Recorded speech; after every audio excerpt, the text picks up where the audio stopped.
Hey, you're listening to Terms of Engagement. We're at episode 18 already. My name's Archon Fung. I'm a professor at the Harvard Kennedy School and the director of the Ash Center for Democratic Governance and Innovation here.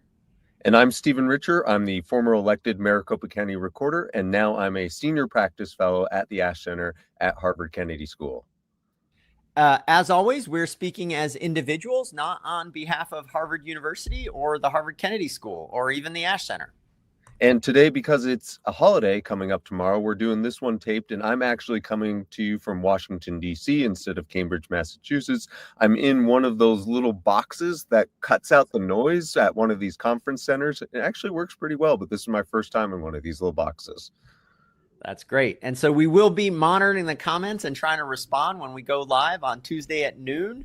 And we are recording early because Tuesday is Veterans Day. So, Stephen, you ran a half marathon, I think, over the weekend. Are you in good enough shape to acknowledge Veterans Day by doing a Veterans Day workout? What is that workout? I don't know. I know that there are things like the Murphs to recognize fallen soldiers, but I don't know what the Veterans Day, is there an official Veterans Day workout? I don't think there is an official Veterans Day workout. The Murph is usually on Memorial Day. I think I'm going to do one on Veterans Day as well as Memorial Day because I think I'm going to have a little bit more time. I'm not going to come in early tomorrow. So okay, well, don't ask me to do any sprinting or long distance running right now because my IT band's giving me a little bit of an issue. But yeah, I'll do some push-ups and some sit-ups and maybe some pull-ups for you if I can find a bar. There you go. Yeah, just find a workout station. And because it's Monday, and we're talking on Monday, we are in the 41st day of the federal government shutdown. Is that right? You're usually good on the counter. I think that's right, because we were at 35, 36 the last time we aired. So we're at 45, 46 now. Yeah. 41, right? 41 plus 7. Yeah, 41. 41, but by the time people watch this tomorrow, it could be over with because the Senate last night voted on a necessary procedure to vote on what could be a bill to then end the federal government shutdown. There's a whole lot of talk about that, and maybe we'll explore it in future episodes. But Archon, who wins? From the shutdown? If resolved at this point, who wins? So I was thinking last night, I would really, like, if I had the opportunity to vote, what I would base my vote on is I would want to do a bunch of focus groups and surveys with people who are getting SNAP benefits and whose ACA rates will go up to ask them, do you want the government to start working now? Or would you rather your representatives, especially the Democratic Party, hold out for a little bit more till the subsidies? And I don't know the answer to that question. There's a lot of pain happening right now, for sure. So that's terrible. I want that to end. But then does it just prolong things, and does it create more pain because the ACA subsidies go away? So I don't know. What do you think? And then setting aside normal human beings, normal Americans, there's also, of course, the political question of who wins politically. And we saw last night that Chuck Schumer was very much still opposed to this because I think after the last government shutdown, he felt like he had to firmly hold the line. There's a decent amount of disagreement within the Democratic ranks right now, especially with regards to the 6 Democratic senators who are... I think it's 8. 8. Okay, who are seemingly going to break ranks and join with the Republicans to pass a bill to allow the federal government to reopen, but that will not require an extension of the Affordable Care Act subsidies. Which is the main demand that the Democrats had been articulating to justify the shutdown in the first place. My understanding is of the 8 Democrats, none of them are up for re-election in 2026. And 2 of them have announced retirement. So whatever you want to read into that. But this is an interesting kind of dilemma because the politics for the Democratic, capital E Democrats, the politics may diverge from the policy, right? So the Democrats want ACA subsidies. They want SNAP benefits. So that's why they shut things down. But a lot of people have said, look, if they get the ACA subsidies by 2026, that's actually not good for them in the midterm elections because politically you want all of those 42 million people or no, that's the SNAP benefits. All the people who are getting ACA subsidies, tens of millions, I think maybe it's 70, would be harsher on the Republicans if their rates were going up. So the politics and the policy might. I don't think it's going to matter. I think that as I understand it, the deal right now is a handshake to say that we will have a vote on the extension of the subsidies. And I think that vote won't succeed because, of course, the Democrats are still in minority positions in both chambers of the Congress. And so I think that this is just an opportunity for them to tee it up and really make it a political issue potentially going into 2026, and to tell voters that, hey, we wanted to extend this. We even had the government shut down for a long period of time because this was so important to us. And we had a very clean vote on it. And of course, the Republicans didn't do that. Now, I don't know about sort of the political ramifications of that, but I don't think that will actually get through. And I think that's also the frustration of the Democrats who are angry with the 8 Democrats who are voting for this, is they feel that this won't, if it's not rolled up in the government shutdown, then this will not be something that will be extended, these subsidies. Yeah, I think you're definitely right on the vote. And I'm inclined to agree with you on the politics, too, because there will be, I think, lots of opportunities to demonstrate where the Republicans are and where the Democrats are on this question. So covering the news backwards, I thought our news recap was all going to be about the midterms, but there's actually been something like 3 news cycles since then. I don't know if you're on the road, so I don't know if you read this news, but the Times is reporting that President Trump has pardoned 77 people, and especially those who were associated with helping him in his efforts to overturn the 2020 elections. So according to the Times, those pardoned include Rudy Giuliani, John Eastman, and your good friend, Sidney Powell. That was facetious, of course. Definitely followed that one. And as our listeners might have guessed at this point, we're not having a guest on this time. We're just going over some of the things that have happened. In particular, we're going to talk about fusion voting and how that played out in New York City last Tuesday for Tuesday Election Day. But with respect to the pardoned false electors and the people who were part of that scheme, certainly aware Arizona was one of the states where charges have been brought against the 11 false electors. Now, those were state charges, so brought by the state attorney general. So I'm not sure that the president could have pardoned those charges anyways if they had turned into convictions. But as it happens, I think our state AG is going to be dropping that case anyways. Really?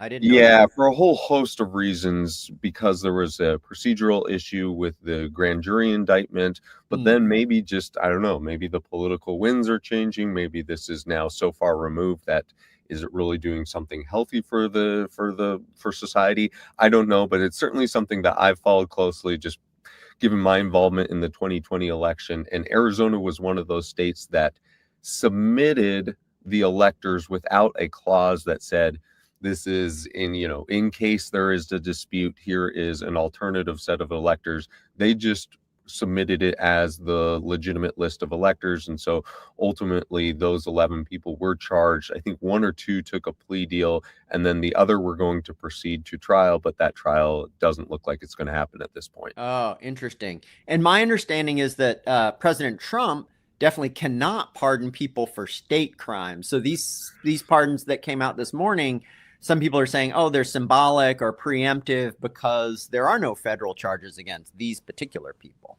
Yeah. And we know that President Trump does and says a lot of things for symbolic reasons. And I think that perhaps this is one of them. Now, I can't answer why now, why in November, other than it's been 5 years since that election. I don't know what's significant about that. But I think it more than anything, I think that this is a signaling that if you are with President Trump, even if that gets you in trouble with the law, that he will have your back. And some people have said that President Trump has been famously not loyal or not taking care of the people who would help him out. And certainly Rudy Giuliani is somebody who has been at the president's side for some time now. And so maybe it's that signal. Right. And so I find that signal pretty disturbing if the with me part is you're with me in an effort to overturn a legitimate election. So on the legitimate election issue, do you think that Tuesday's election results will back us off from kind of the edge of the cliff of hopefully a small probability of election meltdown? So here's what I mean. Okay, so the Democrats outperformed expectations in many elections on the off-year election on Tuesday, right? They won the governor and AG of Virginia, governor of New Jersey, mayor of New York City with Zohran Mamdani, and then a big win in Prop 50, the California referendum result was something like 64-35. And so my thought is, one reason, whether you're a Democrat or a Republican and you're in power, one reason why you don't really push the boundary as hard as you can, including persecuting your political opponents, is you think, oh, well, one day I might not be in power and I don't want them to do that to me. So do you think the kind of blue spanking on Tuesday will make President Trump but especially Republican supporters in Congress back off a little bit of the real hardball and say, hey, look, someday I may not be in power and I don't want them to do this kind of thing to me? No, I don't think so. Oh, no, why not? Why not? I just think that increasingly governments govern as if it's Friday night and there are no consequences on Saturday morning, and that you just keep going hard and you enjoy it, and YOLO, I guess. You only live once, and and don't think about what might happen in the future. And I think it goes to the long-term phenomenon that's been described in politics of short-term actors in a long-term game where politicians maximize what's necessary for the next re-election or for the immediate benefits without sort of any care for the long-term system. And I think that's been, like I said, true for a while now. Now, what I think that these elections could do, well, one, I'm a little hesitant to read too much into it. And I certainly agree with your characterization of the Virginia race and the New Jersey race. I don't know how much the California phenomenon was a D versus R, and certainly the mayoral election in New York City was a D versus an R. Maybe it was the further left D, and in some ways Cuomo had come to represent the R position because he had been endorsed by President Trump. But so one, I don't know how much you can read into it, and then two, I think that potentially it could make people feel a little bit better about the 2026 election. And I actually thought this is where you were going to go with it, because we've heard from many in the elections community that the federal government is mobilizing to disrupt election day. And the Atlantic had a very long piece about all the ways in which the federal government might try to disrupt election day. And then 4 or 5 days before election day, the Department of Justice had said that they were going to send monitors, observers, attorneys who would be looking at election processes in a number of counties in California and in New Jersey. And a bunch of people worried that that would manifest in something unusual. And it seems like, with the exception of a few sort of normal election day mishaps and technical errors and normal human fallacies and flaws, that it was a very successful, peaceful, uneventful election day in terms of the administration itself. Yeah, and so that's a huge breather for me. Also, I don't know if you know about this, but for a big part of the Cold War, there's this group, that published a journal called the Bulletin of the Atomic Scientists, and they have a clock, and it's a countdown to midnight. And so they say, okay, how close are we to midnight, where midnight is a nuclear war? And so it backs off when we're a little bit further and gets closer when they think, oh, no, the chance is high. I think maybe on Tuesday, we've backed off a little bit from that for the reason that you say, look, there wasn't all of these accusations of voter fraud or anything like that, which is terrific. And then also for the election meltdown scenario in 2026, I think it requires a pretty close election where the margin, small number of districts, or in those districts, a small margin. And if it's an ordinary election in which the incumbent party loses, and the ground in Congress, and then Tuesday indicates, well, they may lose bigger than we thought, then maybe that backs the clock off a little bit. Yeah. But as you say, I don't know how much to read off Tuesday. It's a long time between now and 2026. But the cues from Republican Party leadership were better than perhaps they have been in past elections. President Trump himself said it was because he was not on the ballot and because of the shutdown that Democrats performed well in last week's elections. He did not go into mail voting. He did not go into illegal immigrants participating in the election. Now, sure, some of that existed on the internet, but one of the things that surprised me is my good friend Carrie Lake even said that it was a shame that Democrats won this election, and a number of people online were saying, "Oh my gosh, has Carrie Lake finally acknowledged?" Yeah. Has she finally acknowledged that the Republicans lost an election? And if you can get Carrie Lake to admit that, then I think you can get pretty much anyone who's of any prominence within the Republican Party, because she represents certainly the outermost flank on that. And so, in some ways that's a success. That's a win. And maybe we're in a world, especially in election administration, where we take our wins small and large as we can get them. Yeah, well, I would not like nothing more than to turn down the heat on doubt. So, hats off. But okay, so can we segue into our topic at hand? We actually had a deep democracy dive topic today. Yeah, because there was one area in which people had some confusion about election administration, and that is with respect to how New York City and the state of New York conducts its mayoral elections as well as a number of other elections. And it has what is called fusion voting. And because I think you know more about fusion voting in terms of the history and maybe the reason why and the democracy connection, I'll hand it over to you to sort of what is fusion voting, and I guess what were people saying about it? Great. So Sarah, I don't know if you have this graphic up, but could you put up the Elon Musk's tweet on Tuesday night of the election? Okay, so this is a tweet from Elon Musk, and he says, the New York City ballot form is a scam, and let's set aside the no idea is required and focus on bullet number 2. The other mayoral candidates appear twice, right? And so this is true. So if I don't know if you guys can see the graphic there, but you can see that Zohran Mamdani appears twice in box A and box D. And box A is Zohran Mamdani as a Democrat, and then box D is Zohran Mamdani as the candidate of the Working Families Party.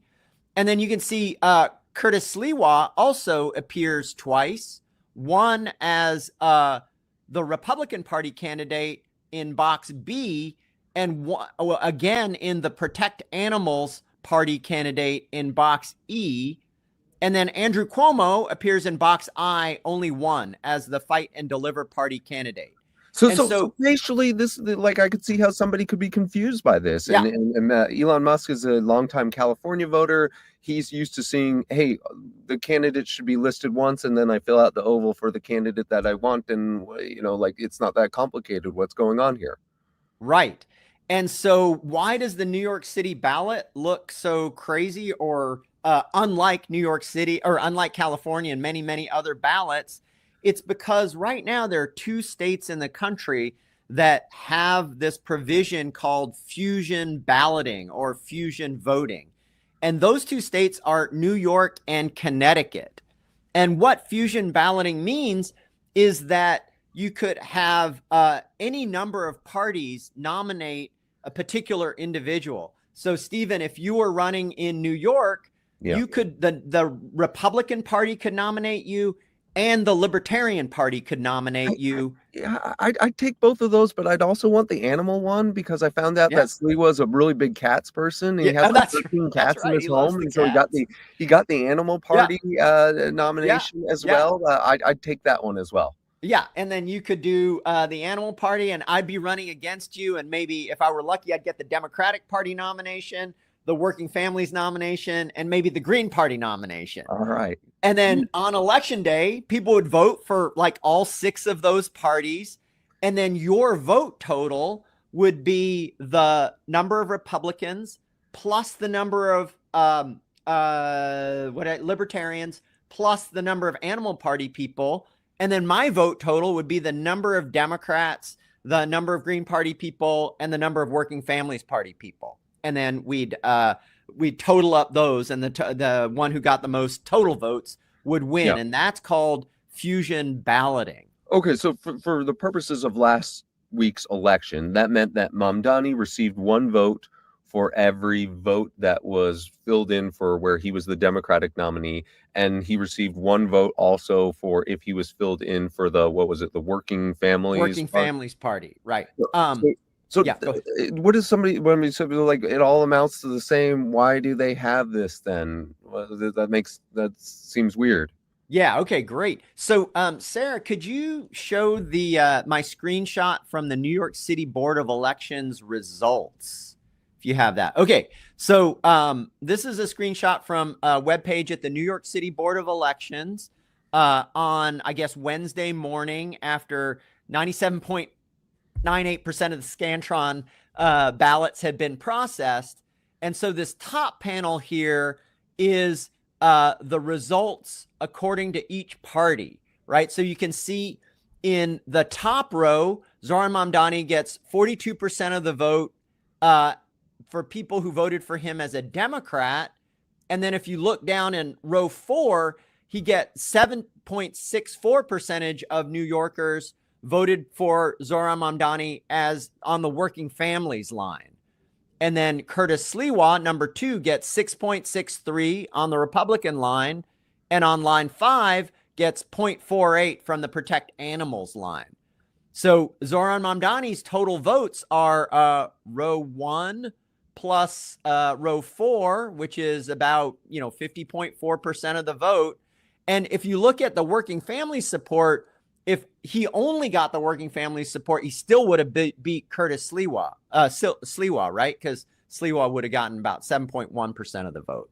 So there's two reasons. Okay, the main reason why people go ahead.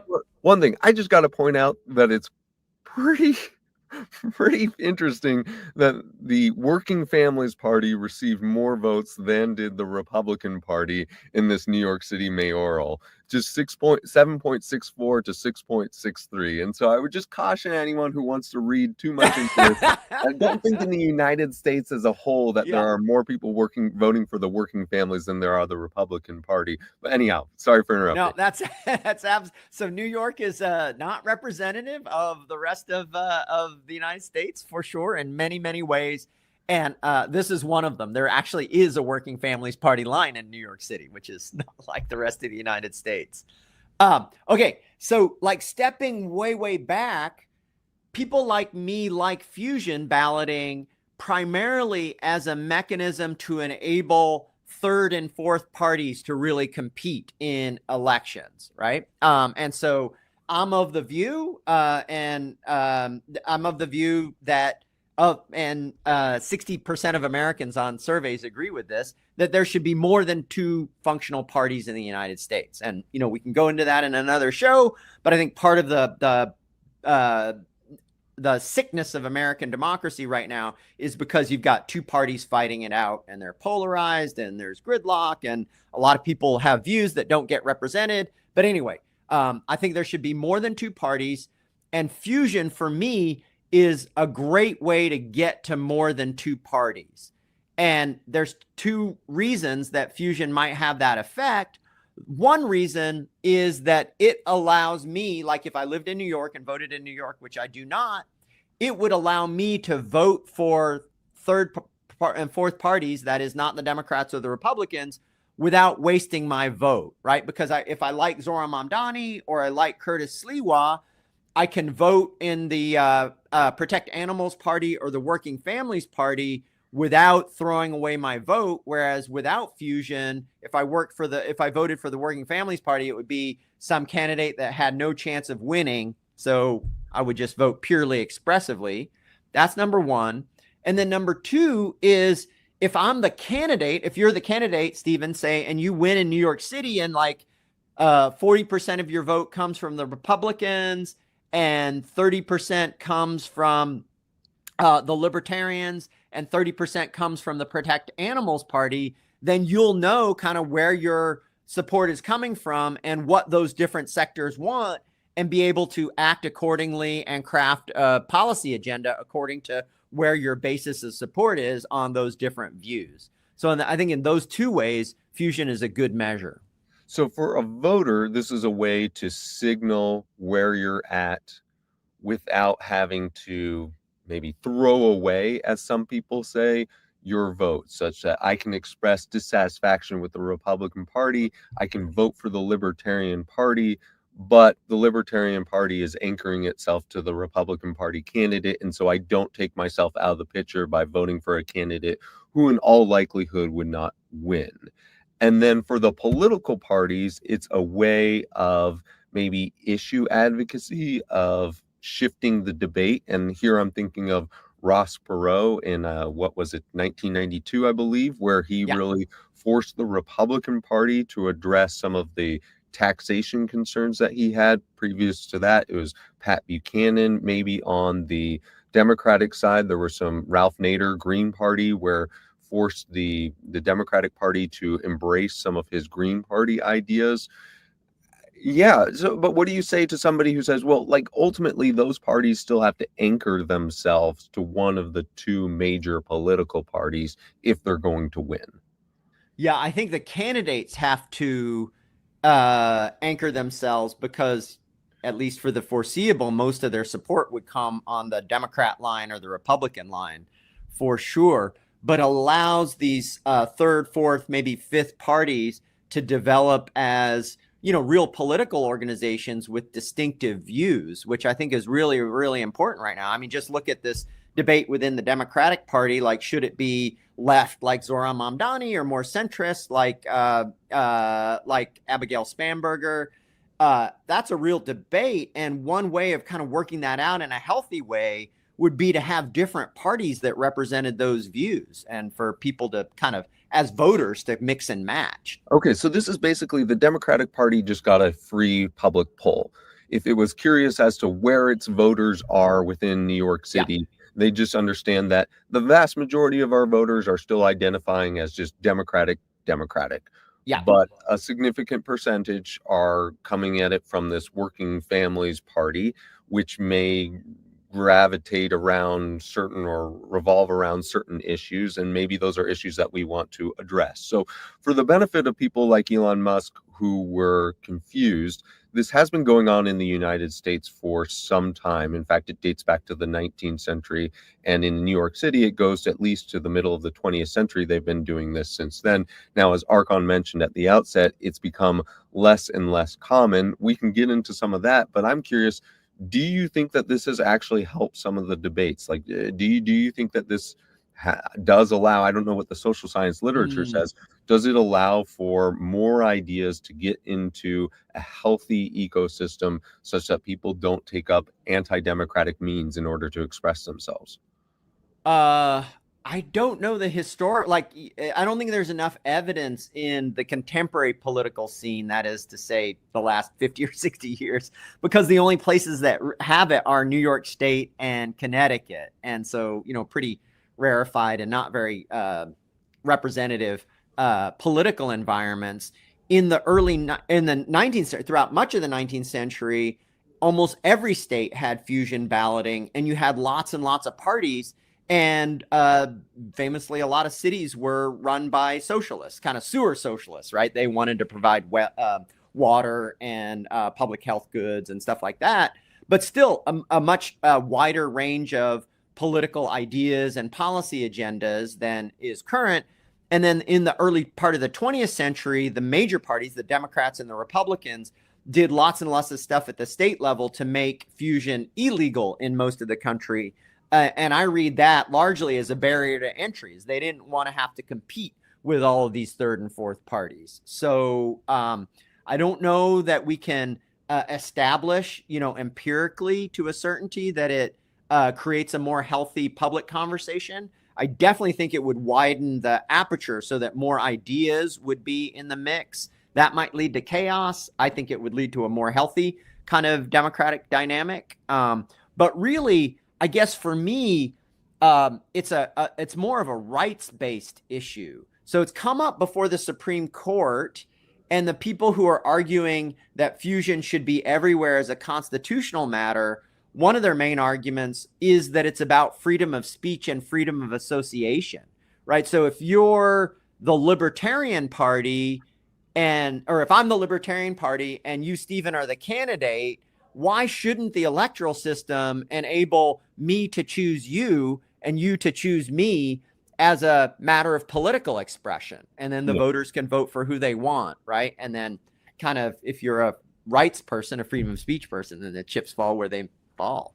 So that's the democracy hook. And I guess I'll say from my parting words is it's just increasingly fascinating to me how something like this, which was probably understood by the vast majority of people voting in New York City because they had either voted before or they had sample ballots or because there was enough advertising and information available in New York City as to explain this process, but just how all of our elections are increasingly nationalized and how the way in which elections are administered being one of the last things in this country that isn't very nationalized is just highly incongruent with the media and with social media and with people commenting on this. And I got to witness this in spades after the 2020 election when people would allege certain things just because two different states had two different set of state laws and didn't mean that anything was going wrong. It just meant that things were going differently. But people, again, we think of so much in a national environment. So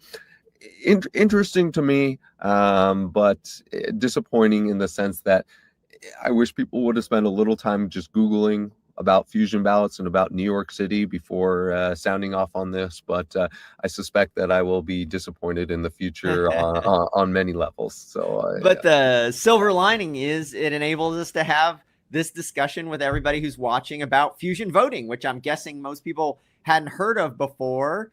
We thought it was important to bring this to your attention because probably a lot of people on this who listen to the show have heard of ranked choice voting, which is another kind of ballot reform. And I think the fusion people kind of compete with the ranked choice voting people about how to make our democracy better by restructuring the ballot. So we thought it would be, since New York City is on a lot of people's minds, we thought it would be a good idea to bring this kind of deeper level of democracy reform to your attention.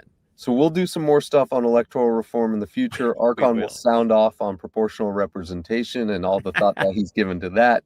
But for now, we've hit our 30-minute mark. So I just want to say thank you for tuning in this week. Thank you to all the veterans who have served this country. I hope tomorrow is a wonderful and meaningful day for all of you.